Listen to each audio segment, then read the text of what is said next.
La faiblesse personnelle est aussi dangereuse que la violence d'autrui. Stanisław Jerzilek. Du latin violentia signifiant farouche, force dangereuse, la violence s'exprime tant dans les événements naturels que dans la manifestation des désirs des hommes. Si le cyclone ou la tempête en sont un condensé, les sociétés et les États en sont l'acmé. Dans le cas des phénomènes météorologiques, la notion de légitimité ne peut être discutée, alors que pour la violence humaine, il en est question. Alors entre en jeu la construction morale des individus et des sociétés auxquelles ils appartiennent. En effet, le rapport aux actes violents diffère d'un individu à l'autre, d'une société à une autre. Ce sont les règles morales et juridiques qui vont en juger. C'est aussi l'État qui fixe l'échelle de la violence. Bien évidemment, cette échelle n'est pas valable pour l'ensemble des individus. Comme je l'ai dit, nous n'avons pas tous le même regard sur la chose et nous ne la ressentons pas à des degrés similaires. Il y a des différences interindividuelles. Et cette disparité est aussi valable pour les deux sexes.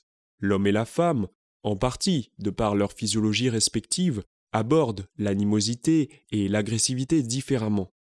L'homme est, généralement, plus résilient face aux actes violents qu'ils soient assénés physiquement ou psychologiquement. Et comme pour équilibrer la balance, c'est l'homme qui en fait usage le plus fréquemment, à ceci près qu'il a tendance à favoriser l'agression physique. La violence psychologique est, en majorité, une affaire de femmes. Ensuite, pour continuer à me mettre à dos la bien-pensance, il est vrai que la violence physique est perçue comme plus vertueuse en comparaison à celle dite psychologique. Selon moi, cette acception vient tout d'abord de sa visibilité. Celle-ci ne se cache pas.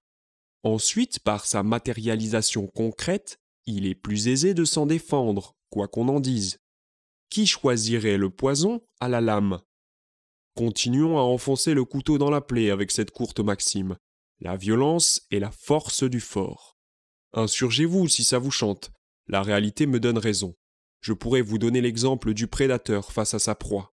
Mais l'illustration par la nature en hérite plus d'un, car ils ont oublié que nous sommes avant tout nature. Par conséquent, prenons ce dont l'humain s'enorgueillit, la culture. De la culture est né l'État. L'État peut faire usage de violences physiques et ou morales, légitimes ou non, qu'importe. C'est l'incarnation du pouvoir. Par essence, celui qui le détient est le fort. D'ailleurs, que la violence soit légitime ou non, seul l'État et ses sbires peuvent en user en toute impunité. Cessez de croire les belles paroles, il faut décortiquer ce qui paraît succinct. Quand Jankélévitch dit « la violence, une force faible », il ne dit pas « la violence, une force de faible ».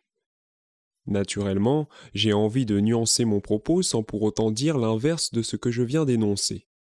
Mais j'entends trop de niaiseries sur l'usage outrancier d'un pacifisme aveugle et idiot.